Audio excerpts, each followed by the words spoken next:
So hello and hi everyone, welcome back to my new mini blog. So সেদিন আমি আর আমার দিভাই একটু বেরিয়েছিলাম বাইরে ঘোরাঘুরি করতে, আর দিভাই বান্ধবী কিন্তু আসবে আমাদের শামুকতলাতে একটা ফটো ফ্রেম বের করবে সেই জন্য। তো দিভাইয়ের বান্ধবীও চলে আসলো আর আমরা চলে গেলাম শামুকতলা একটা ভালো ফটো ফ্রেমের দোকানে। আমরা চলে আসি পৃথ্বীরাজদার দোকানে, আর এই দোকানে কিন্তু বেশ ভালো সুন্দর ফটো ফ্রেম পাওয়া যায়। দেখতেই পাচ্ছ অনেকগুলো বানিয়েও রেখেছে চারিদিকে। তুমি তোমার ইচ্ছা মতন একটা ফটো কাস্টমাইজ করে কিন্তু এখান থেকে বানাতে পারো।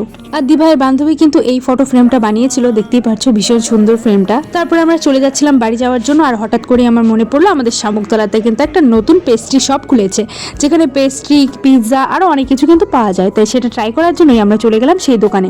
তো এখানে গিয়ে আমরা অনেক কিছু দেখছিলাম, আর ফাইনালি আমরা নিয়ে নিলাম একটা চিকেন পিৎজা। চিকেন পিৎজার প্রাইস ছিল কিন্তু 60 টাকা, আর পনির পিৎজার প্রাইস ছিল 50 টাকা।